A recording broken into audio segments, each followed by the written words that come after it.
for Chesterfield. Chesterfield, low in nicotine, highest in quality, best for you. Chesterfield brings you Dragnet.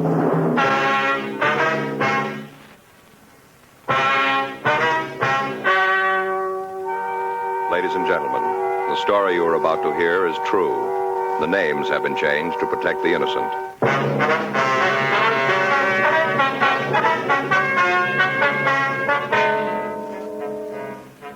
You're a detective sergeant. You're assigned to homicide detail. You get a call that a man has barricaded himself in his apartment. The report says he's going to kill himself. Your job, stop him. Smokers by the thousands are now changing to Chesterfield, the only cigarette ever to give you 1, proof of low nicotine, highest quality. 2, this proven record with smokers. No adverse effects to the nose, throat, and sinuses from smoking Chesterfield. Chesterfield, regular or king size, low in nicotine, highest in quality, best for you.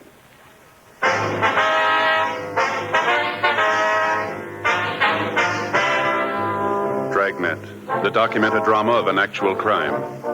For the next 30 minutes, in cooperation with the Los Angeles Police Department, you will travel step by step on the side of the law through an actual case transcribed from official police files. From beginning to end, from crime to punishment, Dragnet is the story of your police force in action.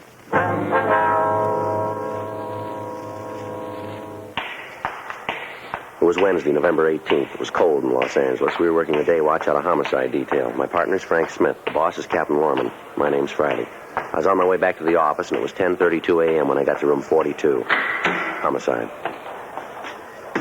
Joe? Yeah?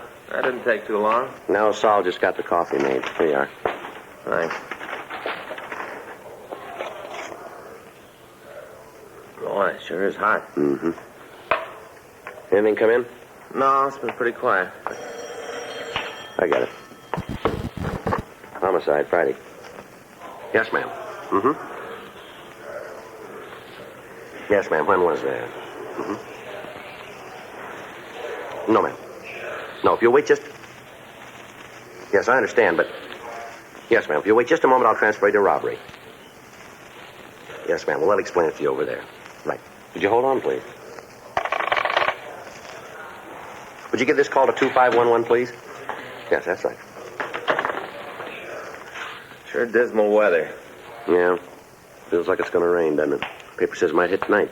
Yeah. Well, I hope it clears up before Sunday. What do you got figured out this time? Well, Joe, I don't understand why you say it that way. You don't, huh? No. Well, what do you got figured? Take a look at this. I got just the ticket right here. The ticket, huh? Yes, sir, look at that. The answer to every homeowner's prayer. Take a look. Yeah. Gonna be a beauty, isn't it? No, if you say so. Now, look here, Joe. Look what it says. Easy, simple, install in a few hours. Just the ticket. Do you need one of these? Have you seen our backyard lately? No, not for a couple of weeks. Looked all right the last time I did see it. Well, you ought to see it now. It's pretty bad. It is, huh? Awful. I just stand there and look at Perry's yard and want to throw rocks at mine. Perry's the fireman, isn't he? No, Joe. That's Neil you're thinking of. He lives on the other side. Perry's the insurance salesman. Yeah, that's right. Yeah. He's the one who tries all the sales talks out on you, is that Yeah, right? tells me all about him. That's pretty good, too. Joe, would you believe it? Up to now, I've bought $246,000 worth of insurance. What? Yeah, me, just a policeman. Of course, that's all on paper, just on paper. Yeah. What's wrong with your yard? Too dry? Too dry. Yeah. Hot weather this summer, you know. Little plants that Faye put out drop like flies, Joe. They died. Like flies. But this is the answer, this right here. See? Home sprinkler system. Install it yourself. What's that? Look at it. Well, what is it? It's a home sprinkler system, Joe. Read what it says here. Resists corrosion, rust, and rot. It's the answer. It is. Right. I'm going to put one of these little gems in my backyard. Just turn on the faucet. Everything's all watered. Don't have to stand there with a hose. Just turn it on and it's watered. You're going to put this in yourself, are you? Well, I could, Joe. Like it says here in the paper, shouldn't be any trouble at all. Who's going to do it? Well, I thought I'd get all the stuff together and then just start on it Sunday. You know, about 10:30 in the morning. Old Perry and Neil work out in the yard at that time. They do, huh? Yeah. They'll see this little jam, and they're going to hop over the fence, see what it's all about. And then what happens? I got 'em, Joe. I got 'em. You have? Sure, Joe. They see me laying out the sprinkler system right off. They're going to want to help. Well, if you want them to give you a hand, why don't you just ask them? Well, you just can't do it that way, Joe. It wouldn't be right. It wouldn't, huh? No. You got to be subtle. Remember the kid that whitewashed the fence? Who? You know, Huck Finn or whatever his name was. Whitewashed the fence. You still reading those books? No, but I remember that he was pretty subtle. I got it figured out. They'll come over and, look around, start asking questions, and next thing they'll be working. After we get the system in, I'll throw a little barbecue and just sit around, turn on the new sprinkler, and it'll be cool. Yeah. Sure hope it clears up before Sunday. Well, it doesn't matter, does it? Well, sure, Joe. If it rains Sunday, old Perry and Neil won't be out in their yards. They won't be able to see me with the hoses and the sprinkler heads. Yeah, but if it rains, there won't be any need to put in the sprinkler system right away, will there?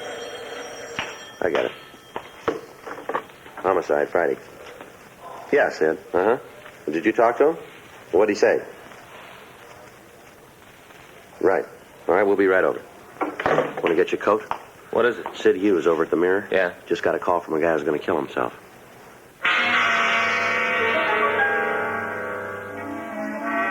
10:37 a.m. Frank and I notified the complaint board what had happened, and then we left the office. As we drove out of the City Hall garage, it started to rain. We turned up First Street and then over to Spring. Sid Hughes, the reporter who'd called me, was waiting in front of the Mirror building. Sid, over here. Oh.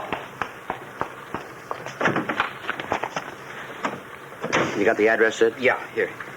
2682 North Ardmore, out by the Ambassador. Hi, Smith. Hi, Sid. All right, let's go. What do you got on it, Sid? Well, a couple of minutes ago, the guy called. I answered the phone. Told me his name was Jan Patacek. Said he was going to kill himself. Yeah? I talked to him for a couple of seconds. It was easy to see he wasn't just another crank. He meant what he said. How'd he happen to call you? I don't know. He said something about the paper treating him right. Said he wanted to thank us. You know what he's talking about? No, I got Casey Shawhan working on it now. He's our city editor. Yeah, I know. He's checking the morgue file, see if he can come up with anything. You ever heard of him, Frank? No, name does nothing to me. How come you figure he's on the level, Sid? Well, the way he talked, I can't put my finger on it. Just something in the way he sounded. You knew he meant what he said. What'd you tell him? I tried to bluff it through, told him that there wasn't anything so important he ought to kill himself over it. Yeah? I asked him to let me talk to him, asked him to wait until I could see him. What'd he say to that? Told me it wouldn't do any good. Nothing could make him change his mind, said I'd be wasting my time. Yeah. Told him I had a lot of it. Wouldn't do any harm to let me see him. He went along with that, did he? Yeah, said he'd wait 15 minutes. Told me to come alone, not to figure on trying anything. Yeah. Frank, you better kill the siren when we get near the place. Right. What time you got? 10:42. Can we go any faster? What's that? I told you I believe the guy. Yeah? He said to get there before 11:05.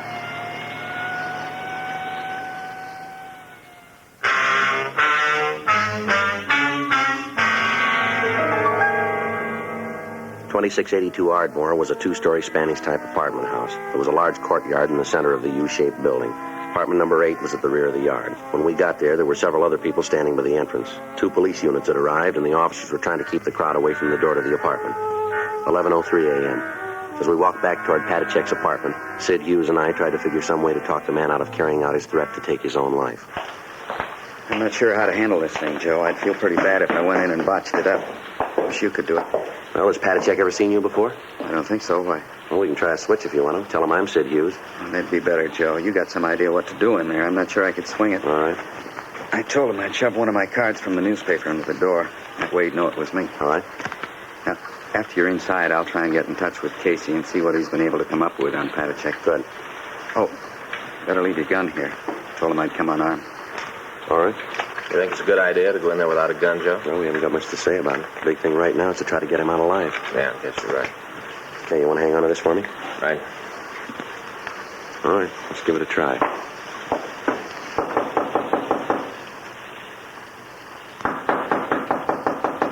Who is it? It's Sid Hughes, Patacek. I told you I'd be out here. You want to let me in? What about the card? All right, here it is. Under the door. How about it? Patacek? Well, he took the card. Yeah. I don't know. I hope this thing works out. You're going to try to get in touch with your office, aren't you, Sid, and see Yeah. what you can get on him? Might help. Come on, Patacek, let me in. The police are there. I'm not going to let them in. They aren't going to bother you. Tell them to go away. Tell them to get off the porch. All right, Frank, you better get the other officers to clear the place out. Right. All right, the police are gone now. You want to let me in? Will you bring my mail in for me? What's that? My mail, it's in the box, right on the side of the porch. In the box. All right, I'll get it.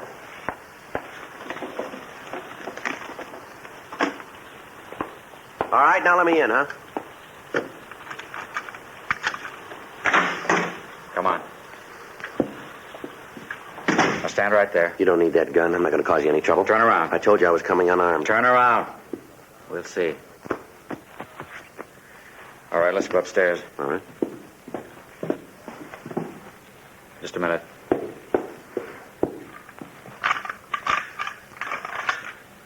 Okay, let's go.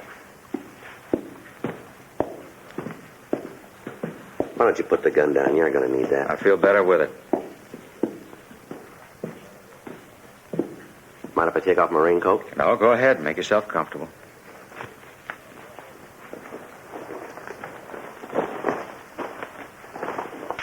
Here's your mail. Thanks. But you going to open it up? No reason to. It's nothing important. You can't tell. There might be. There isn't. I know that. You want a cigarette? No, but you go ahead. Here, have one of these. I want to be able to see your hands. All right.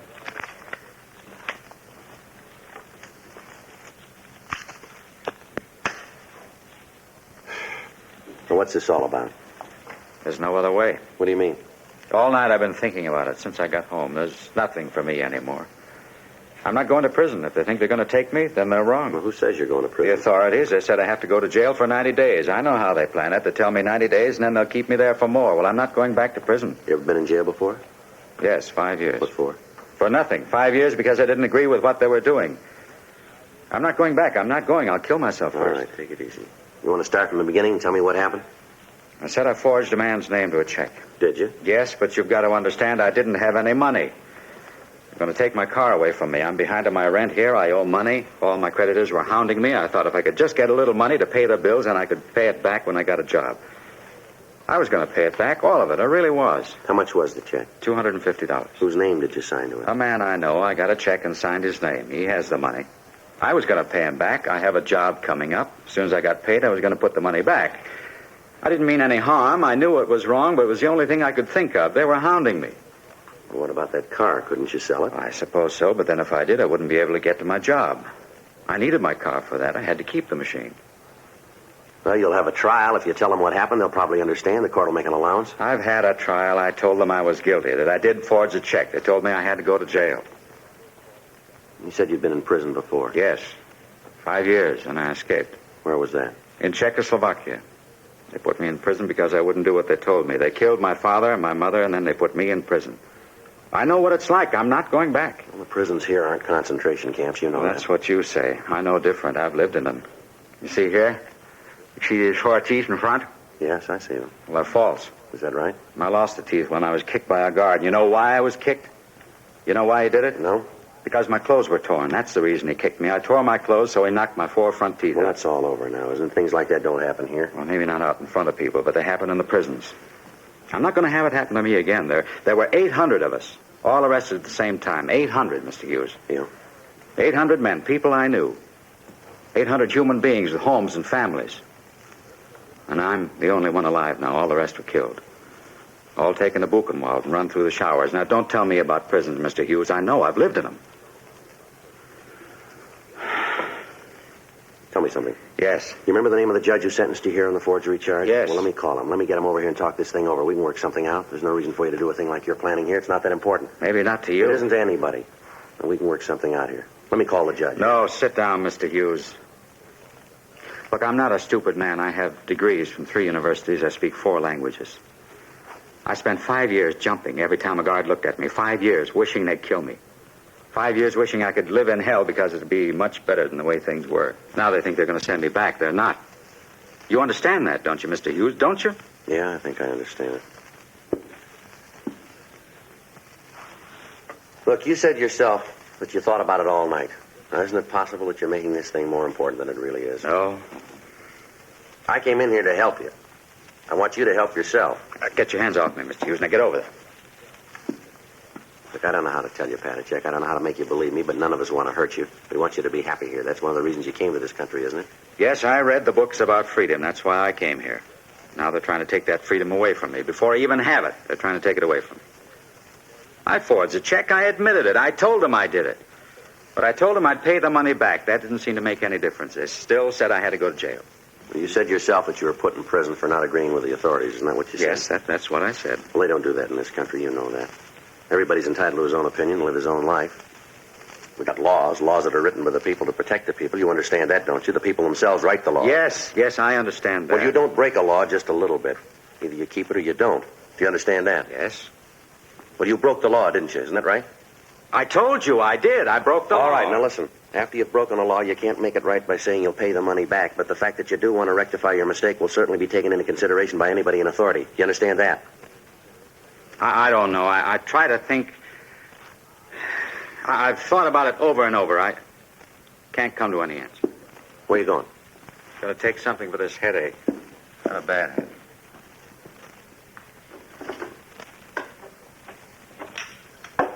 What's this here? What? This note here on the bureau. That's what I wrote. Tell why I did it, so they'd know.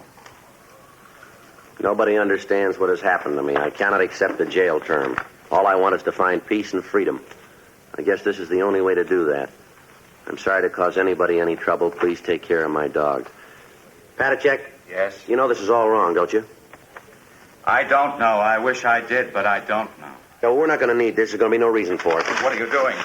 Get away from me. Leave my things alone. Like all the rest, you don't understand either. You better get out of here. Get out. All right, if that's the way you want it. Why'd you crumple up this note? Now, why? I didn't think that you'd need it. I thought we had this thing straightened out. Oh, we haven't. I told you, get out. All right, wait a minute. You said that you'd pled guilty. You admitted you forged that check. Isn't that right? That's what I said. Well, how come you're here? How come you happen to be home? They gave me 24 hours to arrange care for my dogs. I put up a bond. They gave me 24 hours. Where'd you get the money for the bond? One of the companies by the jail, they put it up for me. Well, how about the dogs? Did you take care of them? No, not yet. Where are they? They're out in the kitchen. Can I see them? You like dogs? Certainly I like dogs. All right, come on.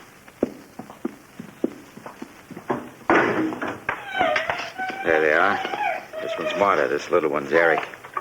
Yeah, they look like real good dogs. They are thoroughbred shepherds. Only friends I have. That's not true. You got friends. Who? Tell me who. Well, me, for one, I'd like to be your friend if you'll just give me the chance. How about it? What do you say? What's that on your belt? What? The leather case on your belt. What is it? You don't have to answer. I'll tell you. It's a bullet clip. You're not Sid Hughes, are you? Are you?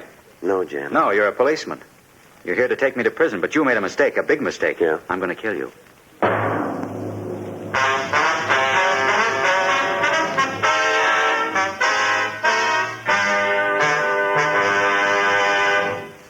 You are listening to Dragnet, the authentic story of your police force in action. At cigarette dealers, in vending machines, at supermarkets and stores coast to coast. Chesterfields, please. Smokers by the thousands. Yes, smokers by the thousands are now changing to Chesterfield. The only cigarette ever to give you 1. Proof of low nicotine, highest quality. Chemical analyses of the country's 6 leading brands confirm that. 2. The only cigarette ever to give you this proven record with smokers. Again and again, over a full year and 1/2, a group of Chesterfield smokers have been given thorough medical examinations. The doctor's reports are a matter of record. No adverse effects to the nose, throat, and sinuses from smoking Chesterfield. A responsible independent research laboratory supervises this continuing program. Chesterfield, the only cigarette ever with a record like this. Chesterfield, best for you.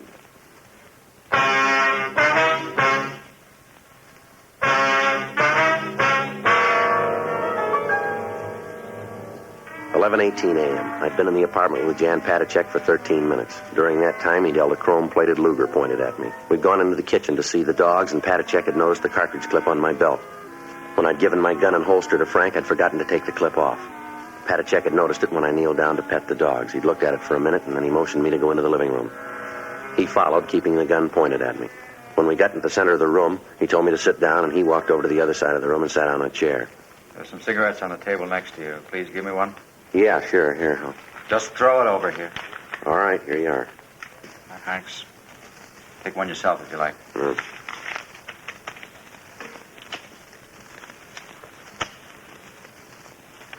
Who are you?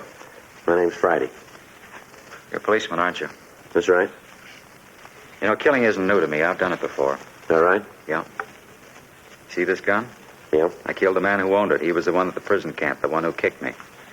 After I escaped, I went back. Now I have the gun. Now I don't have to listen to other people who tell me what to do or when or how to do it. You'll listen to me because you know if you don't, I'll kill you. You know that, don't you? Maybe. I've seen a lot of killing. I know what it is. I won't hesitate to kill you. What about the people you know here? What about?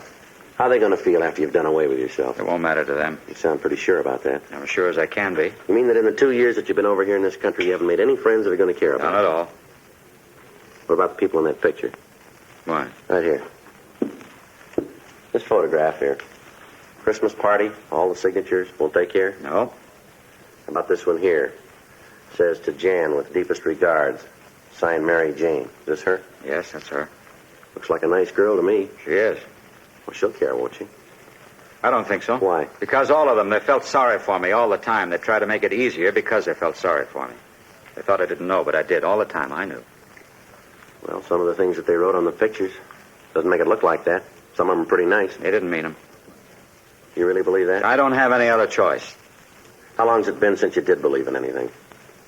Long time. How long? I guess since my mother died. When was that? At the beginning of the war. Right after the conference. They came one night. They took her and my father. Took them both. I never saw them again. I heard what happened. Guess that's the time I stopped believing in anything. How'd you happen to come over to this country? After I escaped, I went to England for 5 years. I worked with the Czech forces there. Then, when the war was over, I got permission to come here. I think you said before that you came over here because you wanted the freedom. Isn't that right? Yes, You found it, didn't you? I guess so. Anyone ever try to tell you where you could go? No. What church to go to? No. You can say what you think, can't you? Yes. Well, why do you want to do this thing? I try to tell you, I know about prisons. I know what goes on behind the doors. I lived there. I lived and died in them. You ever been in one? Yes. As a prisoner? No, not as a prisoner. Well, that's just it. Maybe they got you fooled, too.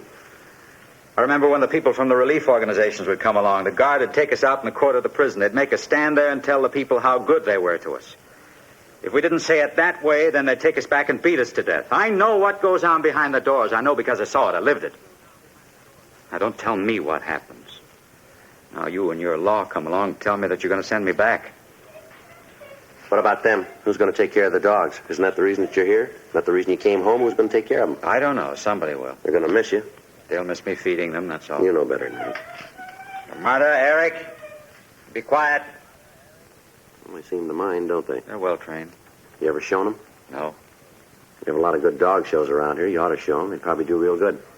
They have dog shows in prison? I don't know how to tell you. I don't know how to make you believe me. If you just let me get that judge over here, let him talk to you. Maybe he can make you believe that it's not going to be like it was in your country. You'll be well fed. You'll get decent clothes. Nobody's going to beat you. We don't do things like that here. I'm not going to prison. Just let me get that judge over here. Now, let me call him on the phone. He can be here in just a few minutes. He'll tell you. He can do something. There's no reason why we can't work this thing out. Now, let me try to help you, please. I want to believe you, Mr. Friday. I really do, but it's hard to believe in anything. I'll just ask you one thing. Trust me. I've never seen you before. I don't know you outside of this room, but I ask you to believe me. I promise you. I give you my word that I won't let anything happen to you. I don't know. I don't know. Let me have that gun. Let me take it. And then we can work things out. Really think we can do it? I think we can. John? John, let me in. I want to see you. They're here now to take me. You won't let them do it, will you? Please don't let them take me. Don't worry. All right, you down there. Get away from that door. All right, come on, Jan. I'll go crazy if they put me in prison again. I know I will. I don't want to go back. Jan, come on. Give me the gun, will you? I won't go back. If I go this time, it'll be for good. Now, if they take me this time, they'll kill me for what I did. I know they will. No, they won't, Jan. Now, please, give me that gun. John, let me in. Get away from that door and stay away, will you? They're going to break in. Now, quick, we got to hide. If they find us, they'll kill us both. Come on, Jan, believe me. I won't let anybody hurt you. I promise. I give you my word. Now, give me that gun. You will mean that? I do. You won't let them take me? No, now, come on. Give me the gun. I want to believe you. I want to believe Then do it. Trust me, Jan. I won't let you down. Come on, give me the gun. Get away from that door. I'm doing the best I can here.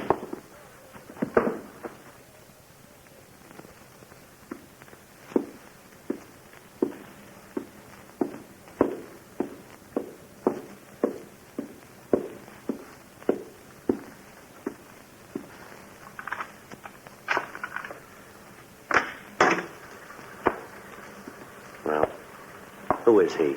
Now, just stand still, you. All right. We did all we could, Joe. This guy got by. Says Patachek owed him money. We tried to stop him, Joe. Yeah. You the man who was with him? That's right. Well, you had no business up there. That's what you get for trying to impede justice. That's just You want what to tell me get. something? What were you doing pounding on that door? Patachek owed me money. I heard he was going to jail. I wanted to get it before he left. I had a right to be here. If you'd kept your nose out of this, I'd have gotten it straightened out. Sure you would have. Patachek's dead. I know that. I heard the shot. I'm out $200 he owed me. Think I'll ever get it back? I hope you're happy. You just took $200 away from me, didn't you? Come on, Frank. Sit. Yeah. Let's go.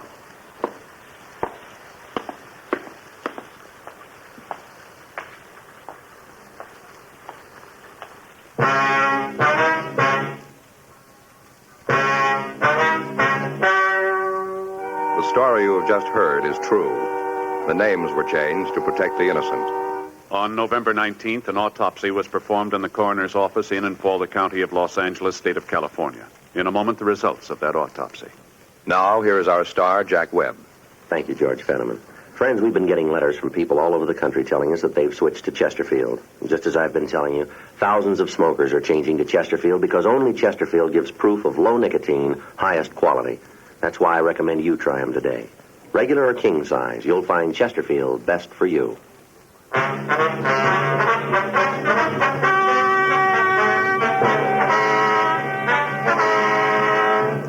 The coroner's autopsy disclosed that the death of Jan Patachek resulted from a self-inflicted gunshot wound. It was officially recorded as a suicide.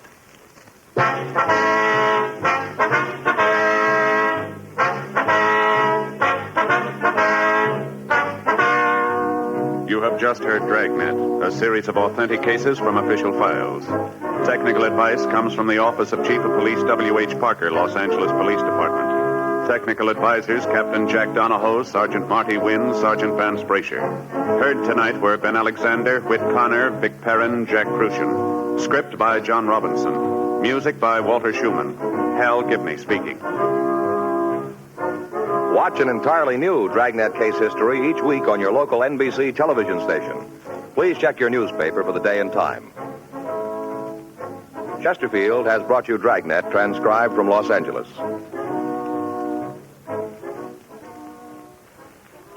Have you tried new cork-tipped Fatima? It's the smooth smoke. Here's why. New Fatima tips of perfect cork. King size for longer filtering. And Fatima quality for a much better flavor and aroma. Remember, Fatima has the tip for your lips. Try new Fatima. See how smooth it is. Fatima is made by the makers of Chesterfield, Liggett & Myers, one of tobacco's most respected names.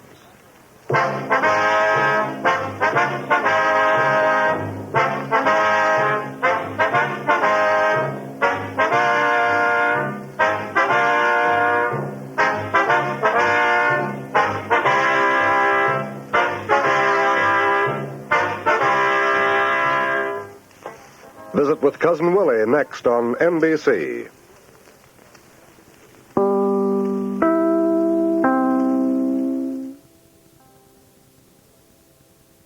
Pat Novak, for hire.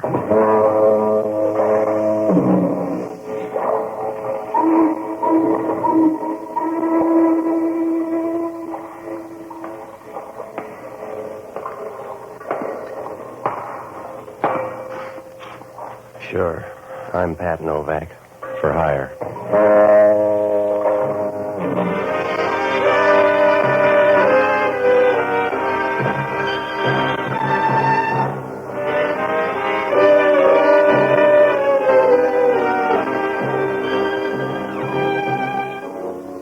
That's what the sign out in front of my office says. Pat Novak for hire. It's about the only way to make a living down on the waterfront in San Francisco. Because around here, a set of morals won't cause any more stir than Mother's Day in an orphanage. Maybe that's not good, but that's the way it is. And it wouldn't do any good to build a church down here, because some guy'd muscle in and start cutting the wine with wood alcohol. All you can do is try to make the books balance, and the easiest way to do that is keep one hand on your billfold and the other hand on somebody else's. Oh, I rent boats and do anything else that'll buy a warm winter. It works out all right. It saves the government a lot of money. But if anything goes wrong, your trouble comes hard. And it doesn't do any good to sing the blues, because down here, You're just another guy in the chorus. I found that out Wednesday afternoon. It started to rain up by Pier 19, and I knew there was a storm on the way. The bay looked flat and smoothed over, but you can say that for a lot of quarrels. So I closed the office and walked down to the barber shop for a shave. The barber lathered me up so I couldn't answer back and started to tell me how Dean Atchison ought to handle things. About 5 minutes later, somebody walked into the shop and started tapping my foot. He got tired of that and moved up to my chest. Hey, you listening? Hey. Stop pushing. That's my chest, not a buzzer. Are you listening? Yeah. What's on your mind? Hey, I want to talk to you alone. He's a barber. He won't listen. Let's go alone. All right, let's go. I'll be back in a minute. How do you like that? I got a 14 costume weight. He says... I want to hire you tonight. Will you do something for me? Not for friendship. I give you $200 to follow a woman. I've done it for less. Not this kind. Her name is Agnes Bolton. You'll find her at 7 o'clock tonight down at this bowling alley. Here's the card. Mm-hmm. Address is there. How do I spot her? Read it off an ankle bracelet? You won't have any trouble. She's a large woman, about 50 years old, with a reddish face. Oh, that's no help. For 50, she sounds normal. Not Agnes. She couldn't pass for 90. She'll be playing in the last alley with a women's team called the Playmores. Yeah? You'll follow her out of the bowling alley. Somewhere along the line, she'll pick up a green leather bag. After that, I need your help. It doesn't sound like love. She'll go to the yacht harbor, get aboard a boat called Seventh Heaven. I want you to have your boat ready and follow her into the bay. She'll leave that bag aboard some ship. I want to know the name of it. Now, is that $200 worth? Yes. I'll wait for you in your office. Contact me there and be careful. Is she that tough? No, but her friends are. With a figure like that, how come she's got any? They're holdovers. Now, just be careful. Yeah, well, it sounds easy at these prices. That depends on your luck, Mr. Novak. If it turns bad, you've been cheating.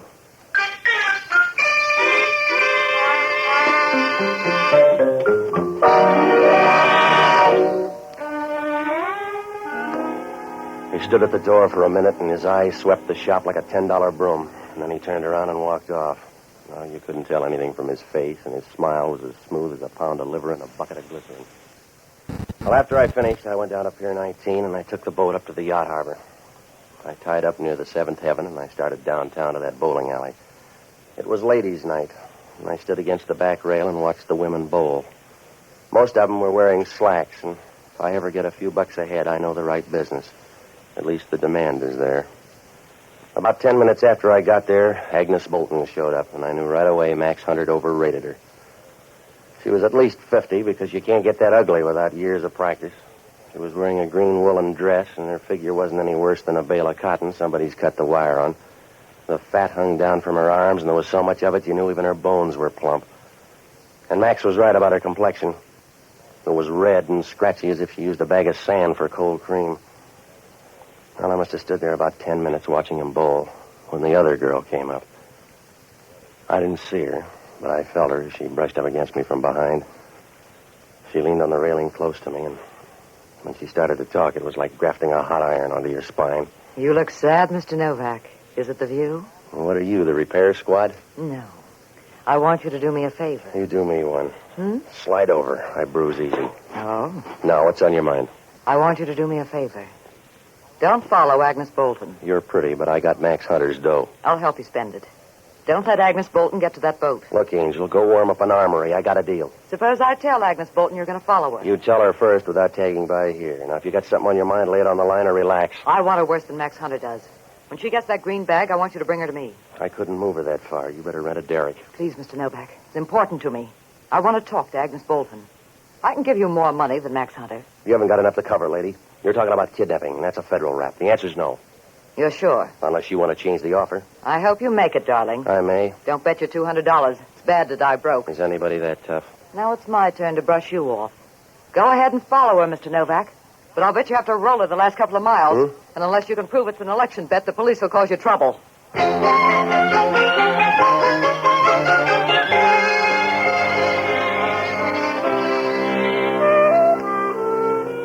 Well, I watched her as she turned her back and walked out of there. She looked real good. She was wearing a tight jersey dress that gave you the idea she either thought the weather was warm or she wasn't much on details. Well, I turned around and looked for Agnes Bolton. The game was breaking up, and she started into the dressing room. A few minutes later, she came out and started down Market Street. There was no trouble following her. You could see her in the crowd. And She rolled from side to side as she walked, and when she bumped into anybody, they looked back at her as if they'd been hit in the chest with a sack of jelly. She crossed the street at Stockton and went into a little coin shop. She came out about 5 minutes later with a green leather bag. She strapped it over her shoulder, and she held onto her purse with the other hand. At Powell Street, she got on the cable car up near the front. I moved up there to be safe. She looked heavy enough to tip a cable car uphill. In that light, she didn't look any better. Part of her hair had come undone and hung down in her face like the branches on a dead tree. I noticed her eyes for the first time. They were small and so close together they could have saved time and put them in one socket. Well, she got off the cable car at Geary and walked into a hotel. I followed her and watched her squeeze into a telephone booth on the other side of the lobby. The way she fit, a sardine ought to be happy. She took some money out of her purse and started to dial. A couple of people moved in front of her, and I didn't get a look at her for about 5 minutes. And when they moved away, she was still talking to somebody. I looked up about 10 minutes later, and I knew something was wrong. Her head was pressed against the phone. She'd run out of conversation. I walked across the lobby and opened the door to get to the phone booth. She fell out as old as she'd ever get. There, hey, help me get her over to the couch, will you? Yes, sir. Was she your wife? Well, if she was, this is the way I'd want her. Her purse is spilled all over the floor. Sure is a mess. Yeah. She's some relative, huh? Look, mister, stop trying to pair us up. I was around when she tumbled out, that's all. Yeah. What'd she die from? I don't know. I just figured you might know what she died from. No, I don't. That's a simple question to answer when you know what she died from. All right, let me through here. Come on. All right, stand back. Give her air. She can't use anymore, Copper. Huh? She quit about 5 minutes ago. Who are you? I'm not dead. She is.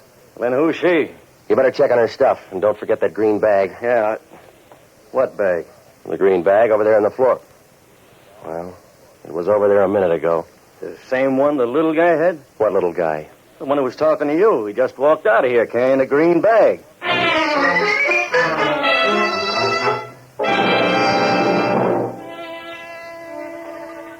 Oh, I got out on the street, and the little man had just crossed Geary.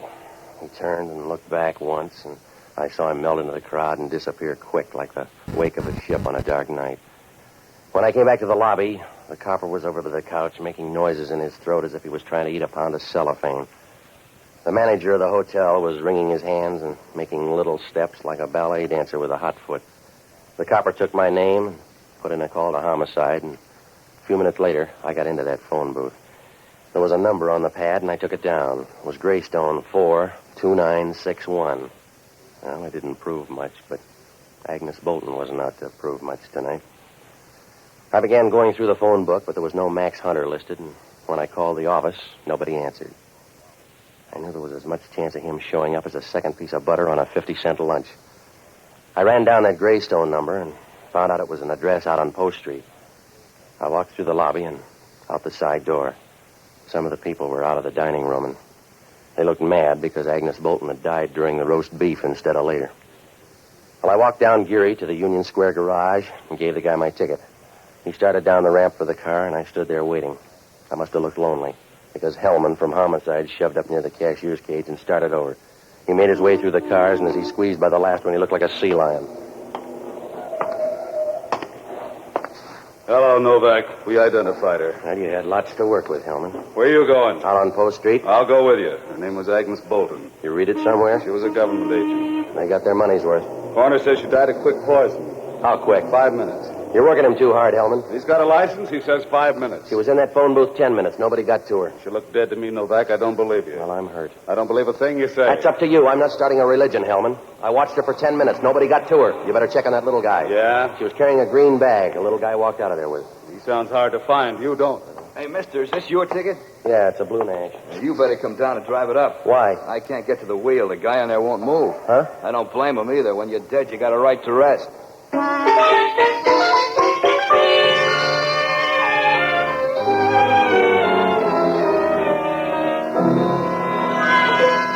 Hellman stood there a minute, wiping his teeth with his tongue, and it began to sound like somebody beating a bathtub with a piece of steak.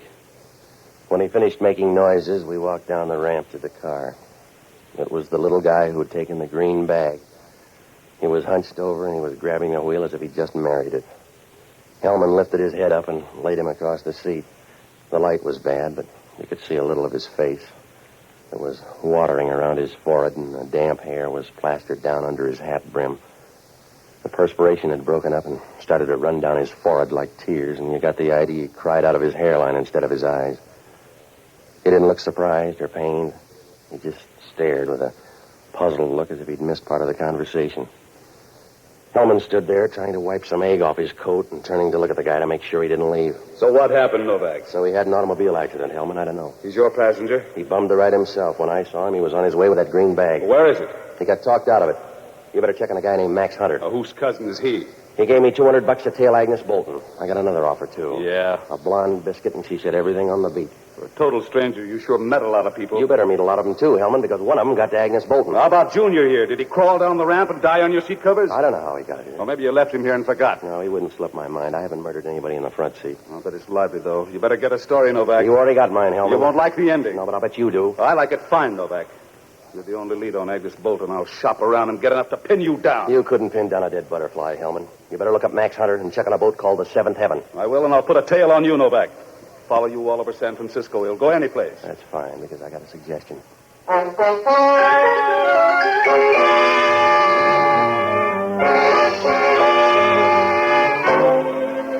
As soon as Hellman left, I took a cab out to that address on Post Street, but it was a waste of time. I might as well have been peddling tip sheets in a monastery. There was a brown house on the corner, and there was a big curved window that stuck out from the rest of the house like a wart on the back of your neck. A toothy old man answered the door and said he didn't know Agnes Bolton. I was pretty sure he was on the level. He just kept nodding his head and rubbing the wrinkles on his face. There were enough of them there to bundle up and sell as a canal. I left for downtown again. On the way, I went by the yacht harbor, and the Seventh Heaven had moved out into the stream.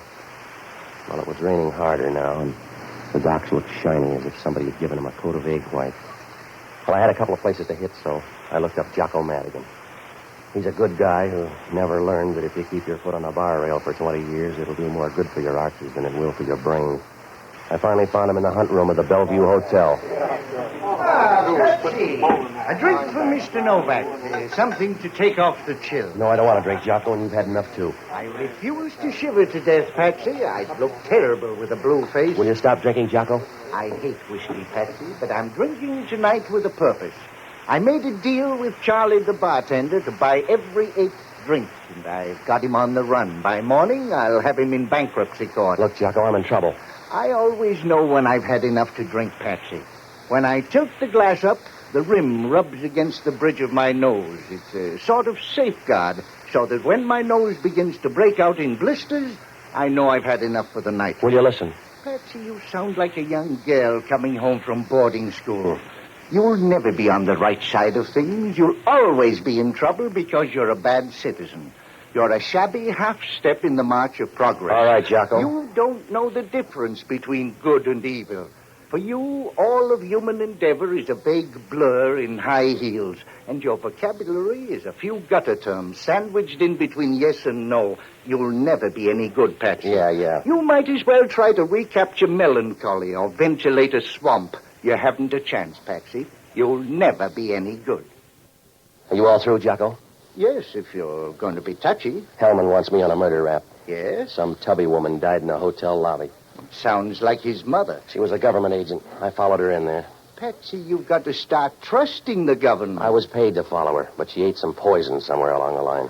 That's the trouble with food. I got hired by a guy named Max Hunter. Look him up and resign. That's the best way out of this thing. I don't know where to find him, and I think that Max Hunter's a phony. Oh, you got to help me. Yeah? Now, he gave me this card. His prints must be on it. Check it down at headquarters, will you? Find out if he's got a record and then tag by my place. Yes, I better have a drink first. There's an ugly taste in my mouth. I think it's saliva. Will you hurry up, Jocko? All you do is drink. That's all I have left, Patsy. I'm too young to die and too old to do almost anything else. Yeah, sure. It's true, Patsy. When you get to be my age, most of the quiet pleasures are fattening, and most of the active ones would kill me. Good night, lover.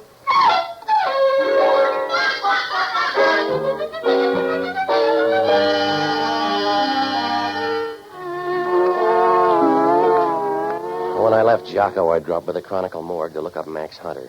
There was nothing under Hunter. I looked through every Max from Bear back to Beer Bum, and I couldn't find a thing. Well, it was close to 11 when I rode down to the office for a final check. It wasn't raining hard anymore. It was a nice, easy drizzle. And you could hear it playing against the sheds along Pier 19. It sounded quiet, almost private, like the sound a woman makes when she runs her fingernail up and down her stocking. It got on your nerves at first, and then you began to enjoy it. The minute I got to the door, I knew something was wrong. There wasn't any reason, but I got the feeling. The same way you know sometimes when you're going to get the busy signal on the phone. I could see her lying there on the floor before I turned on the light. You took one look at her, and you knew she was the sort of girl whose name ought to be Pearl or Myrtle. Somebody'd sapped her, and she was lying with one hand stretched out and the other under her hair. It wasn't really hair. It looked more like a pelt or a raccoon just after a shampoo. It was fuzzed up on the sides, and on top she'd combed it back so tight it was about to go under the scalp. She began to move a little. When I bent over, she started to mumble. What do you want? The rent if you're going to stay long. Here, put your head up. Are you Mr. Novak? It's too late to change. Where's Agnes Bolton? Where'd she go, Mr. Novak? I don't know where she went. Was she a good girl? Something's happened to her. Don't worry, it won't happen again. Who sent you here, Max Hunter? Yeah. Please help me out. All right, come on. I'm Francine Kane. I came to find out about Agnes Bolton. You're a deep sleeper. What happened? You wouldn't know her. I would if she's a tall blonde on the make for that green bag. Who is she? Joan Hayward. You can find her at the Geary Theater. She an actress? Not exactly. Yeah. Her stray talents, Mr. Novak, are dimensional rather than dramatic. If you're smart, you'll stay away from her. Don't tell him anymore, Fran. He's paid up. Hello, Hunter. You oversold me. And give me back the 200. I'm going to give you lots for your money. Don't include Agnes Bolton. I don't know anything about her. Is that a lie? Might be. There's the green bag. Joan Hayward has it. Is that a lie? The little guy didn't think so. She left him dead in my car. Let's go, Fran. Now, you're in a hurry, Max. You're not. I hope you like your office, Novak. Huh? Because this is where you're going to spend the night. Don't let him feel bad, lady. It must have been his turn.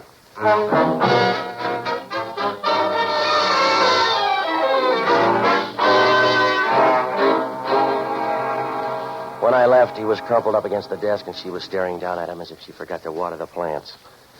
When I rode by the Geary Theater, it was dark, so I looked up Joan Hayward's address. When I got out to her place, I knew I'd made a mistake. The landlady clutched her bathrobe like a bar of solid gold and told me Joan Hayward left the house 10 minutes ago. There was a cabbie at the corner, and he said he dropped her at the Gold Bar Club a few minutes before. I got down there about 1 o'clock, and Hellman was wandering around, stopping every few feet as if he expected to hear something. The bar was dark except for a light over on one side, and over near the jukebox, Joan Hayward was stretched out as dead as a deer on a fender. At first, Hellman didn't pay any attention when I walked in. I stood there for a while and looked at Joan Hayward. She still looked pretty, except in the dim light her skin looked coarse and reminded you of a piece of felt that was almost worn out. But the rest was all right, and Hellman came over for another look. What did you forget, Novak? My black tie. How'd it happen? The bar was closed. Where were you? Crawling out from under your thumb. Yeah. We're going to keep that coroner. It was quick poison. Yeah. We found a needle in her coin purse. She didn't know about it and ran into trouble when she started to call up. You better find this guy, Max Hunter. That's going to be hard. Yeah? There is no Max Hunter. Does she believe that? Your Schicker friend came in with a card. We went over the fingerprints. They belong to Jackie Wren. He's wanted for espionage. For more than that now, Hellman. Maybe. Where have you been? Look, Hellman, stop needling me. I won't go on the block for her. Don't you like her? I got an alibi you can't break. I've been all over town. Ask your tail. Ask your tail where I've been. That won't get it. Huh? He reported in at 11:30. You got the wrong idea, Novak. You don't rate overtime.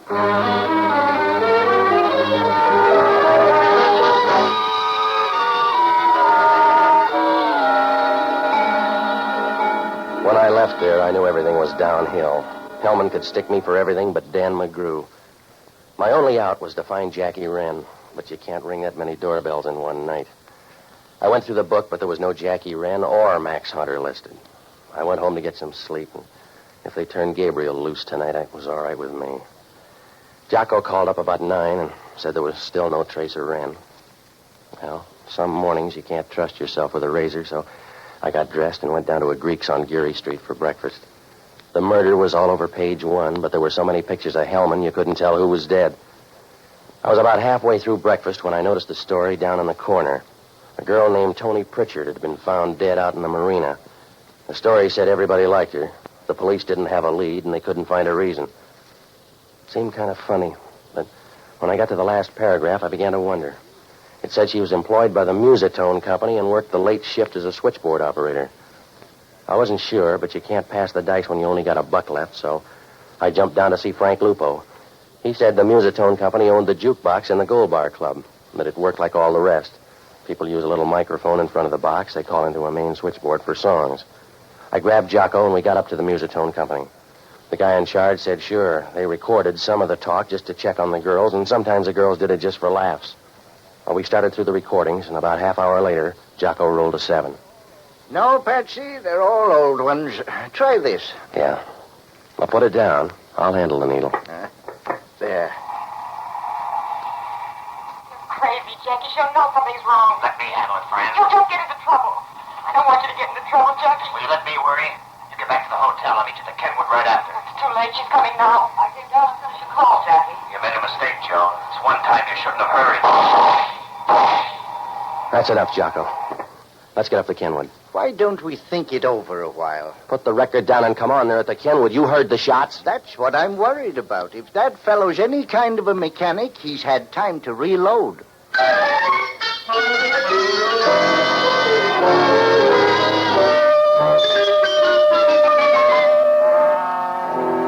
I got down to headquarters and told Hellman why that girl, Tony Pritchard, lost her vote. We rode out to the Kenwood, and Hellman started through the register. There was no Jackie Wren listed, and we didn't have any better luck with the girl. I briefed the desk clerk, and he said he thought there were 2 people in the hotel who looked like that, but he didn't know their names. Well, all we could do was wait for him to show. So Hellman and I walked down the street and slid into the car. It must have been about 3 o'clock, and for the next 4 hours we sat in there. About 7 o'clock it began to rain harder. It wasn't easy to see the front of the Kenwood. I got out to wipe the windshield, and that was a mistake because just then the door of the hotel swung open. The girl came out first, and then Jackie Wren. He saw me right away, and the 2 of them jumped over to the curb and got into a car. Riding with Hellman's just about as safe as eating an arsenic sandwich. When we got to the corner, they turned east and started down Bush. It wasn't easy to stay behind them. The rain was hitting the windshield, and it was like trying to see through a mint julep. When we got past Jones, Hellman began to close in. It must have scared Wren too much because it stopped and he swung the car around with Hellman a few feet behind, and it was a dead end both ways.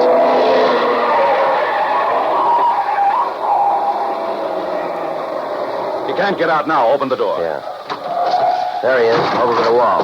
Over here, Hellman. He'll go down that embankment on the other side. Well, he can't. It's too steep. Stay on this side. Can you see him? No. But he's around, I think. You got a chance now, Wren. Come on out. I don't like you that well, mister. Over there by the embankment. Can you see the girl? She's with him. Over to one side. Move up in front. Oh, you're confused, Hellman. I pay the taxes. It's gonna hurt from now on, Wren. I'm coming over. I hope you make it, Copper. All right, Copper. Unless you want a medal, I'm through. You don't need the gun, then. Get rid of it. Just toss it over there. I can't even lift my arm. Throw it down, mister. Jackie, please. I'll throw it right at you, Copper. Francine, you crazy woman. You let him kill me. He's going over that embankment. You let him kill me right in front of you.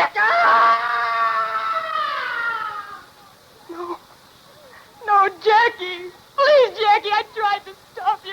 Jackie. Grab her, Novak. She's going over. Leave me alone. I want him. Jackie, I want you. Grab her. I want you, Jackie. At least they can let me have this. Jackie!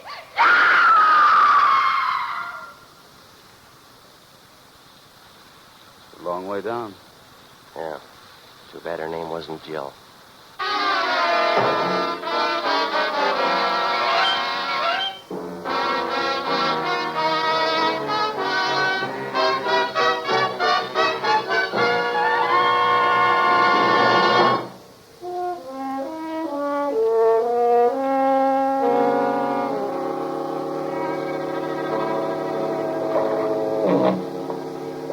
The last I saw of Francine, she was lying down at the bottom in the rain.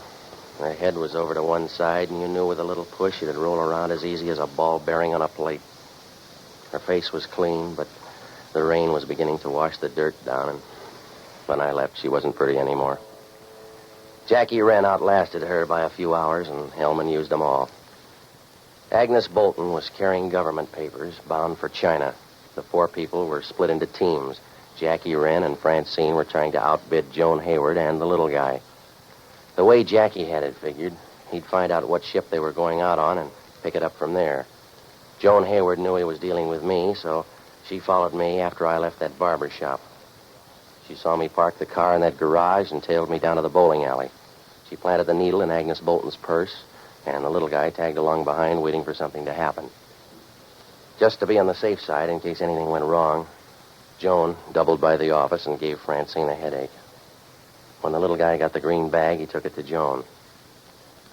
It was too good to split, so she killed him and left him in my car. Well, then she made a mistake. When Jackie called her up and asked her to come down to the Gold Bar Club, she bought the story. Oh, it would have worked out fine for Jackie if he hadn't talked in front of that microphone. But a nosy girl heard it and tried to put the screws on him. Well, Hellman asked only one question. About that conversation between Jackie and the girl. Why would a person say anything that private in front of a microphone? I don't know. But I told him about a couple of others Jocko and I heard. He didn't say anything, but I'll bet he gets a hold of those records and plays them every night before he goes to sleep.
Wheaties presents Nightbeat.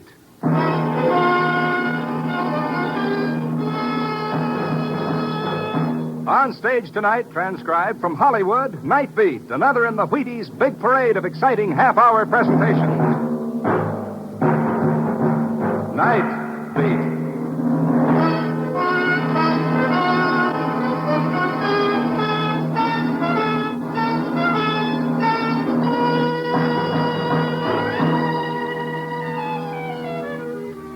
Hi, this is Randy Stone. I cover the Nightbeat for the Chicago Star. Stories start in many different ways. This one began when I bumped into a wonderful legend out of the past and watched that legend die before my eyes. Nightbeat, starring Frank Lovejoy as Randy Stone.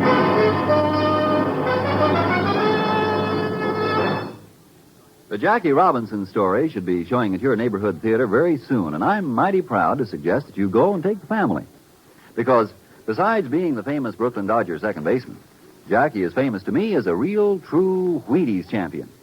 He eats Wheaties about 4 times a week, and that's what I like to hear. His wife eats Wheaties, his son Jackie Jr. eats Wheaties, and so does his grandma. If I had my way, that's how everybody's family would feel about Wheaties. Because Wheaties are that good. They're 100% whole wheat flakes, and you just can't beat whole wheat for nourishment. Wheaties are now showing at your neighborhood grocers in big orange and blue boxes. No waiting in line. Just step in there and ask for Wheaties, breakfast of champions. It's a wonderful morning when you've had your Wheaties.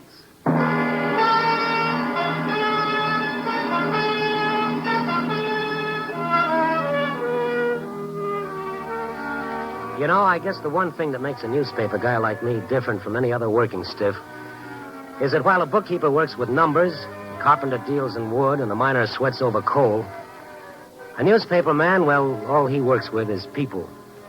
What makes them laugh and dance in the street, what makes them cry in the night. But just the same, like most kinds of work, this has its occupational hazards, too. Being a newspaper man doesn't give you painter's colic or housemaid's knee.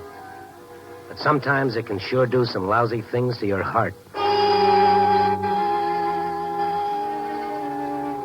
It was my night off. I had a date with a little blonde at the information desk. You know, the girl who tells you where to go after you tell her what you're looking for. I finally talked her into going dancing. I was supposed to pick her up at 9 o'clock. Only here it was 8:30, and I was still trying to find a flower shop to buy her a corsage. I'd walked to the edge of Skid Row when I finally spotted this place, a little florist shop in the center of a shabby office building. Looking through the window, I saw a gray-haired old lady pinning a boutonniere on the lapel of a chunky fellow in a shiny blue serge. As I came through the front door, the fellow spun around like he was expecting the worst. Will you hold still so I can get this flower in place? I'm sorry, Mrs. Dunlap.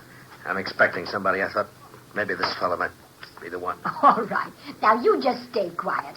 I'll be with you in a moment, sir. All right, there's no hurry at all. There now. Isn't that beautiful? My husband set it aside especially for you. Tell your husband thanks. I don't know. No matter how punk I feel, if I get a fresh flower in my lapel, it picks me up better than a shot of raw gin. How much do I owe you? 50 cents. Here you are. Oh, I'll pick it up. You seem upset tonight. This person you're going to meet must be quite important. Yeah, he sure is. He's the man who's going to put me out of my misery. What? Sure. Tell your husband next time I need a flower, he'd better make it a nice white lily. Goodbye. That fella's sure upset. Oh, poor Tom Paxton. I've seen him like this before. He's just had a wee bit too much to drink, I'm afraid. Tom Paxton? No. Huh? The rose in his lapel used to be his trademark. Oh, do you know Tom? Well, if he's the same one, I was never that lucky. Best I could do was worship him from a distance. Worship Tom? Yeah, that sounds crazy, doesn't it? 10 years ago, when I was in college, Tom Paxton was the greatest football star we'd ever had. He was one of the greatest in the country. He was a legend. Oh, well, it can't be the same man. I don't know. Once you get over the shock, the resemblance is there, and that rose in the lapel. I don't know, Eddie, but I'm going to find out. I went out the side door of the florist shop into the lobby. And there was Tom standing in the dark, pushing the button for the elevator. As I came up to him, he spun around again like it was part of an act that he always did on cue. Are you following me? Well, yes. You weren't just shopping for flowers there, were you? If you're Dixie, all right. Don't play games with me. I'm tired of running away. I'm half bats. How much of it can I take? Now, look, I'm Randy Stone. I heard the woman call you Tom Paxton. When I went to college, there was a Tom Paxton who was just about the greatest football player who ever lived. What are you talking about? You got me mixed up with 3 other guys. Well, this Tom Paxton was always sporting a flower in his lapel. There's no law against that, is there? Now, go on. Get out of here. Let me alone. While we were talking, the light over the button of the self-operating elevator flashed on. The elevator was coming down. Well, if Tom Paxton didn't want me to bother him, I couldn't twist his arm. I turned to leave just as the elevator doors opened. Only instead of Tom stepping in, somebody else stepped out. I was waiting for you, Paxton. You're Dixie, aren't you? Come again? Aren't you? Sure, that's where I got this southern accent. Now, listen. Come on. Somebody wants to see you. Why doesn't the Syndicate give me a break? Why don't they give me a chance to pay up? I said come on. Now, wait a minute, Buster. You ain't invited, sport. This is one of them small affairs. Paxton, this gun in my pocket, it ain't one of them gadgets you pull the trigger and a cigarette pops out. Come on.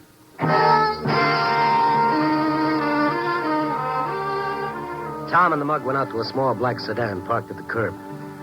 As the car raced down the street, I ran across the lobby into Dunlap's flower shop and called the police.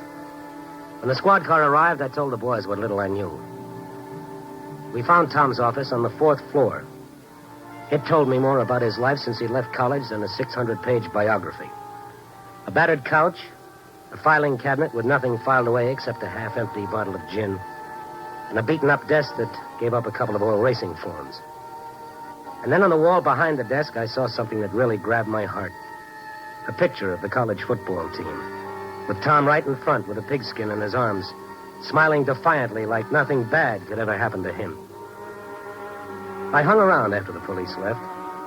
The picture made me feel low. I wondered how many beatings you had to take to go from All-American to Skid Row to maybe the county morgue. Then the office door opened, and Tom was standing in the doorway. Only he looked different. He didn't seem to be so frightened anymore. Well, I hear there were cops all over the place. What are you trying to do? Get me some publicity? Did Dixie give you a stay of execution? No, that wasn't Dixie. Just one of Frank Burr's tough guys. Burr, the big shot Politico? Yeah, that's right. Had a little assignment for yours truly. Oh, yeah? How many times do you have to vote for him? No, it's nothing like that. I'm going to conduct a little investigation. So you remembered the old halfback, huh? I thought you didn't know what I was talking about. Oh, well, I had a lot on my mind downstairs. Wasn't in any mood to chew the fat. Yeah, what are you doing these days? I work on a newspaper. Oh, is that so? Uh-huh. Well, me, like you see, I went into the investigating game. It's not much of an office, but if big shots like Burr come to me, I guess it's not so bad, huh? No, I guess not.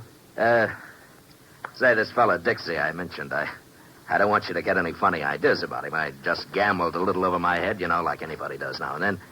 Well, I owe the Syndicate a few $1,000, so they think they can scare me by putting their hatchet men on my trail. Only if you remember Tom Paxton, no, he don't scare so easy. Right? That's right.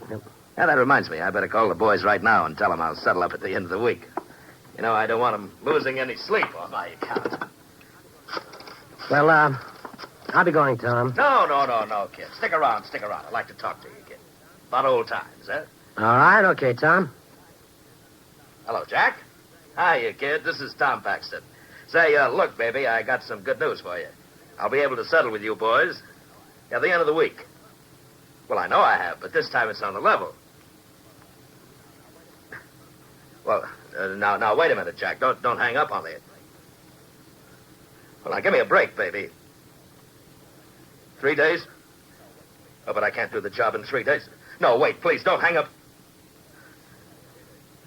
Okay. 3 days. Only tell Dixie to lay off. Yeah. Thanks, Jack. Thanks a lot. 3 days. How am I going to find him in 3 days? Tom, if there's anything I can do. What? Oh, yeah. Yeah, there's something you can do. You can clear out of here. So you found me out, huh? That make you feel good or something? Oh, now, look. Maybe if you'd taken the beatings I have, maybe if you'd been crossed up, stabbed in the back, slugged, cheated as many times as I have, you... Oh, what am I telling you for? Go on, get out of here. Sure thing. So long, Tom. No, wait a minute. Yeah? Look, you being a reporter, you could get into records I couldn't even touch, couldn't you? Well, I think so. Look, if I had a week, I could do it on my own, but I've got to find him in 3 days. Who do you have to find in 3 days? Look, Stone, I'm not going to kid with you anymore. I've got to make good on this job Burr gave me. I've got to get that fee. If I don't, this guy, Dixie, will... Who is this guy, Dixie? Well, that's what drives me nuts. Nobody knows, only the Syndicate. Well, why don't you go to the police? No. Cops are out of my line. If I could clean this job up in 3 days, Burr will pay me $5,000, and I'll be all right. It's like I've always said. All you need in life is one good break. And after that, you can roll on your own. Well, what about Burr? Well, for a big shot, he's sure plenty scared. Says the newspaper's trying to destroy him. Oh, so? So the only way they can do it is to find somebody named John Durand. I never heard of him. Nobody, but not to Burr. But what does Durand look like? Well, Burr wouldn't know what he looks like today. He hasn't seen him for 25 years. I've only got one thing to go on. Now, what's that? John Durand is a blind man. A big shot like Burr afraid of a helpless blind man? Afraid? Burr's as frightened of that blind man, John Durand, as I am of my unknown pal, Dixie.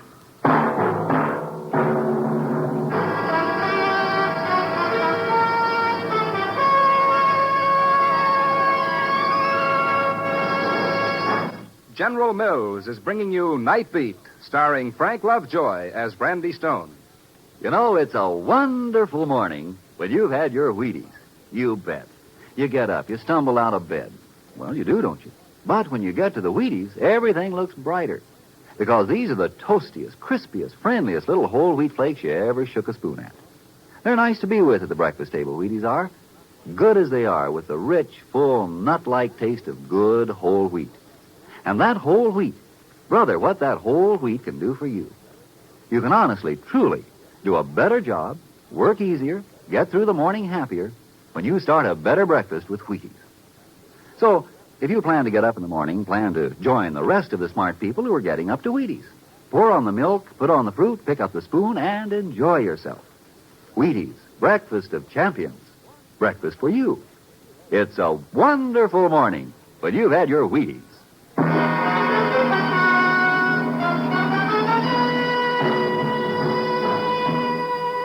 And now, back to Nightbeat and Randy Stone. Tom and I started work the next morning, right after he picked up a fresh, sweet-smelling rose from Mr. and Mrs. Dunlop's florist shop in the lobby. It's funny, but for Tom, a flower in his lapel was like a shot of Benzedrine. After that, we split up. I went down to the paper to have a talk with the political editor. Yes, everyone interested in clean government was trying to wash that burr right out of their hair. But so far, nothing definite had turned up against him. Only a funny blank space in Burr's biography, a blank space that happened 25 years ago. And I got that ever-loving jackpot feeling. 25 years ago, that's when John Durand, the blind man, entered the picture. Tom and I had to find that blind man, and we had 3 days. Randy, I'm calling from City Hall. I've checked all the city directories. No John Durand. Oh, that's great. I visited every agency that helps the blind. Nobody's ever heard of him. Well, what are we going to do, Randy? What else can we do? We keep looking. He's not on any credit report. His name's never appeared on any police blotter. Well, we're running out of time. Well, nothing to do but keep looking. I'm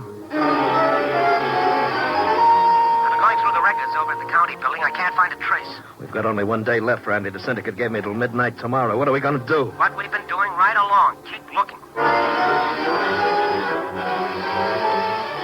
The third day, we started making the rounds of all the hoodlum hangouts, the bars, the pool halls, the mangy little side street flop houses. I took one section of the city, and Tom took the other. And late that night in one of those flop houses, I got the shock of my sweet life. No, nobody named John Durand ever stopped here. Well, I thought he might have stayed here under a phony name. He's a blind guy. Yeah, I know all about him, mister. You what? What did this poor sucker do anyhow? Every hoodlum I know is looking for him. What are you talking about? Just what I said. Every guy in town who'll cut a throat to earn a buck is looking for John Durand.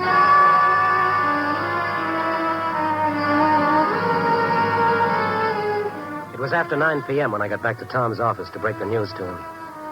Poor guy, he thought Burr had given him an exclusive assignment. And all the time, Burr had set up a private manhunt. He'd unleashed every mad dog in town to track down John Durand. When I got to the office, the door was open, but Tom wasn't around. I sat down to wait for him, and the phone started ringing. Hello? I'd like to speak to Mr. Paxton. Well, he's not around right now. Any message? Yes, this is Frank Burr calling. Oh, yes. You can tell Mr. Paxton that he can stop his search for John Durand as of now. Does that mean you found him? Oh, you know about it, eh? Oh, yes, I'm helping Paxton. Did you find Durand? No. But I know where I can find him when I want to. I see. But then I guess that winds things up. Yes. Tell Mr. Paxton, will you, please? Yeah, oh, look, as long as it's all over with. Why have you been so anxious to catch Durand? After all, he's only a blind man, and I... Mm-hmm. I'll ask a silly question. You get a silly answer. I had just hung up the phone thinking, poor Tom, now there's no way out for him. His 3 days were just about all washed up. Now there was nobody left but his friend Dixie. And then, like I'd said a magic word or something, the door to Tom's office started slowly opening. Tom came in leading a little old guy with smoked glasses and a white cane. Tom, you found him. You found Durand. I should be so lucky. No, this is Mr. Graham, one of the directors of the Institute for the Blind. Hello. How do you do? I'm going batty, banging my head against walls. I figured maybe Mr. Graham might give us a lead. Oh, Mr. Graham, this is Randy Stone. How do you do, sir? I hope I can be of service. Oh, thank you, but I'm afraid it's too late, Mr. Graham. Too late? What do you mean? Well, Bird just called. He's found Durand. You can forget that $5,000 fee. You're fired. And Dixie comes into the picture again. The syndicate gave me only until tonight. Yeah, excuse me while I make a call. Who are you calling? About 2,000 cops. Hang up the phone, Randy. What are you talking about? You need them now. Hang it up. Don't be nuts. All right, I'll hang it up for you. Now, what's that for? Calling the cops. Big deal. Maybe it would delay my trip to the morgue, but if that's the best I can get, it's no soap. The cops would protect you? Sure, for a week, 2 weeks, maybe even a month. But then what? Dixie would still be waiting. He's never missed an appointment. They'd pick him up before he reached you. There's a couple of small laws about killing people. How would they pick him up? They wouldn't even know who to look for. Gentlemen, I seem to be intruding. If one of you will lead me to the elevator, Oh. You lead him, Randy. Then you get on the elevator right with him. Thanks for the track. Oh, now, wait a minute. Beat it, will you? I'm expecting a guest. Mr. Graham, before we leave, for my own amazement, I want to ask you something. Yes? Can you think of any reason why a powerful man like Burr should be afraid of a helpless blind man? Well, of course, that's hard to say. Randy, will you get out of here, the both of you? Unless, of course, the man saw something just before he went blind that would incriminate Mr. Burr. Hmm? Yes, you see, the blind never forget the last thing they see before they go blind. It stays alive in their mind until the moment they die. Well, then, if Durand had been a witness to a crime Burr committed and then went blind... That would indeed make him the greatest possible menace to Burr. Well, then that's it. Hooray for our side. A lot of good it does me now. I can tell you how it was when I went blind. It happened quite suddenly, as the doctor said it would. I was out in the country with my family. Wildflowers everywhere. And now that my blindness has made me so overly sensitive to the lovely scent of flowers, the picture is even more real. You know, it's a strange thing about flowers. The blind man kept talking softly, more to himself than to us. Tom had spun his swivel chair around so that he was looking out of the window. The back of his shirt collar was soaking wet. I knew the pressure was building up inside him like steam in a boiler. Absently, he'd been taking the ever-present flower from his lapel, and he was tearing it apart with nervous fingers. And then Tom's back stiffened. He was staring through the window down at the dark street. I looked over his shoulder. A big car had stopped a short way down the street. A heavy-set, well-dressed man had stepped out. As he passed under the street lamp in front of the flower shop, I recognized him from his pictures. Burr. It's Frank Burr. Tom's voice sounded cockeyed. I looked at him. His face was falling to pieces like an overripe melon. He was looking at the flower he'd taken from his lapel. Mrs. Dunlop, she won't like what I'm doing to her flower. Always so proud because her husband could select sweet-scented flowers. Graham, what did you say before? Now that my blindness has made me sensitive to the scent of flowers. Yes, I... Mr. Dunlop, the florist. I never had a good look at him. He was always puttering around and back. You think... I know. John Durand was always just downstairs in the lobby. And there's still time for me, Randy. There's still time.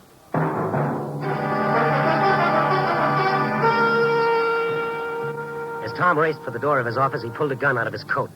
I followed him. He went to the elevator, pressed the button a couple of times, and then decided to take the stairs instead. He looked back at me, chasing after him, and waved me back. He started down the stairs 2 at a time. I caught up with him at the second landing. I grabbed his shoulders. He tried to tear himself away. Let me go, Randy. Let me go. What do you mean there's still time? What are you going to do down there? Randy, I'm telling you to let me go. Answer me. What are you going to do? Sure, I'll answer you, Overboy.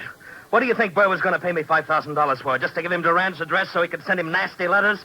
No, there was one other little item I didn't tell you about. I not only had to find Durand, I had to make sure nobody else found him. I had to kill him. Oh, Tom, you're kidding. A helpless blind man? Oh, Burr thinks I'm the man for the job. He told me I was the ideal choice. Tom, you're not that kind of a man. Who says so? You think this is still the old football team with a lot of nice rules so nobody gets hurt too bad? This is the jungle, Rover Boy. It's dog-eat-dog all the way down the line. Now let me go. No. I said let me go. He broke away and took off the stairs again. But Tom had put on a lot of fat since college days, and walking the Nightbeat had kept me lean. I caught up with him just as we reached the lobby. Randy, I'm telling you to lay off of me. Now leave me alone. You're going to listen to reason. All you need is one good break. Well, this is mine, and I'm going to take it. Now let me go. You're crazy. I can't let you do it. You'll have to let me do it, Randy. You're just going to have to let me do it. Tom brought the gun barrel down on my head. My knees turned to ginger beer. I reached for the wall to keep from falling, but the wall fell right with me. I tried to cry out, but all I could manage was a wheeze. Helplessly, I watched Tom with the gun still in his hand go through the lobby entrance into the florist shop. Oh, Tom. What on earth are you doing with that gun? At that moment, the front door opened, too, and Mr. Burr came into the shop also carrying a gun. Don't do this. What a spot for a chorus of Auld Lang Syne. What's going on? Mr. Paxton, what is this? Is the job still mine? A smug little smile crossed Burr's face as he put his own gun away. Sure, why not, Paxton? A deal's a deal. He's in fact working on his flowers. But it'll have to be her, too. Oh. Okay. No! Please! Tom! Tom raised his gun as old lady Durand started running for her husband. And then Tom seemed to hesitate, like something was going through his mind. Go on. What are you waiting for? Maybe Tom was thinking about his last 10 years on Skid Row when he'd never done one decent thing. And maybe he thought it was time to start. Go ahead and get it over with, Paxton. Suddenly, Tom swung the gun away from the cowering Durands and began shooting.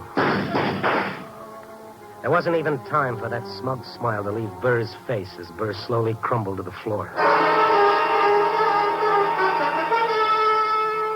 After that, everything started getting foggy for me. By the time the police arrived and splashed cold water on my face, Tom had gotten away, disappeared into the night. Burr was dead, and now John Durand wasn't afraid to talk. 25 years before, Burr had been a punk in the rackets. There'd been a bombing. One man killed, John Durand blinded. And the picture Durand carried in his mind, the last thing he saw before the lights went out forever, was Burr throwing that bomb. After that, Durand was afraid Burr would try to finish the job, so he changed his name and went into hiding. I told the cops about the gambling syndicate that had been hounding Tom, and they went after the boys. And all in all, it was quite an evening. Then around 3:30 in the morning, while I was sitting up in my office trying to bat out my Nightbeat story, my telephone started ringing. Yeah. Randy, this is Tom. Tom, hey, where are you? Never mind, I'm okay. I just wanted to let you know you were pretty good to me, kid. Listen, every cop in the city's looking for you. Well, they can look until Christmas. It won't do them any good. I've got a hideout that they couldn't find with radar. How come? It's like I always said, all you need is one good break. I got mine right out of a clear blue sky. Hmm? Yeah, real square. Met him at a bar. Didn't know where to turn. This guy buys me a drink. Says I look like I can stand a good meal and a place to sleep. He thinks I just blew into town and I'm down and out. Now he says I can stay here as long as I like. He's in the next room, so I gotta make this call short. Tom, I tell you, you're crazy for hiding out. The police will give you a break. Now, says who? I'm telling you they will. And even if they did, what about the syndicate? What about Dixie? There isn't any more syndicate. Most of those hoodlums are already sitting in jail. What? Dixie, too? No, but they'll have him soon enough. Now they've got a description of him. They know who to look for. Look, I gotta hang out. This guy's liable to pop in any second, but just for the records, what does Dixie look like? He's an ordinary fella. He wears glasses even. He's got gray hair. Looks more like an insurance man than a hoodlum. Dixie looks like that. The only two distinguishing marks, according to the police, is that thumb is missing from his left hand. Randy, has he got a white scar under his eye? How did you know that? Look, Randy, the guy that took me to this hideout, the guy that gave me the break, he's Dixie. What? Where are you? Quick, tell me. Oh, he's coming, Randy. Tom. No. No. No. Tom. Tom. Operator. Operator. Operator. Yeah. Like Tom always said, all you need is one good break.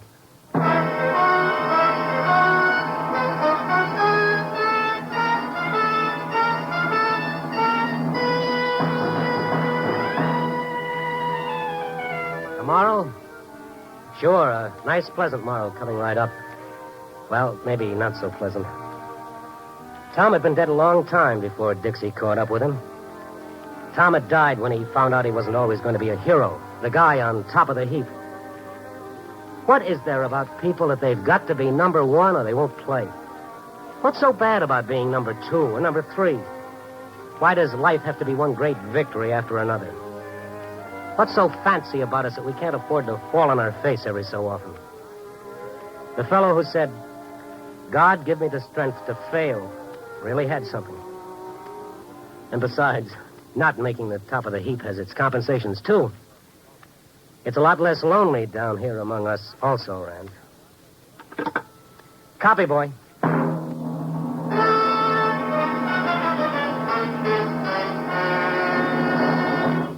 You are listening to Nightbeat on the Wheaties Big Parade.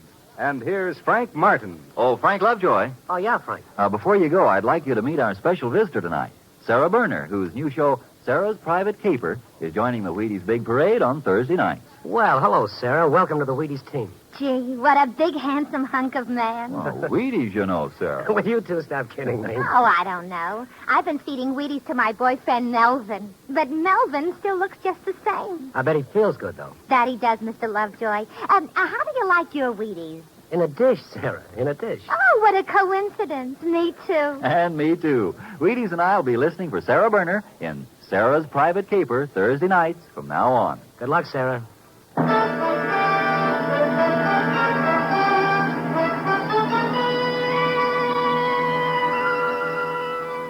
Nightbeat, starring Frank Lovejoy, is produced and directed by Warren Lewis. Written and edited by Larry Marcus. Music by Frank Worth. The part of Tom was played by Bill Conrad. Others in tonight's cast were Jeanette Nolan, Ted Von Eltz, and Norman Field.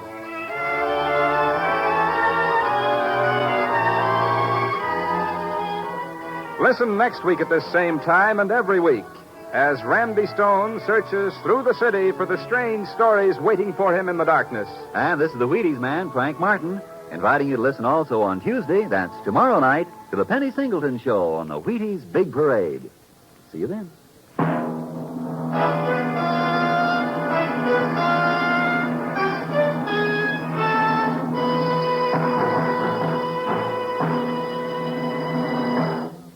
Nightbeat came to you transcribed from Hollywood.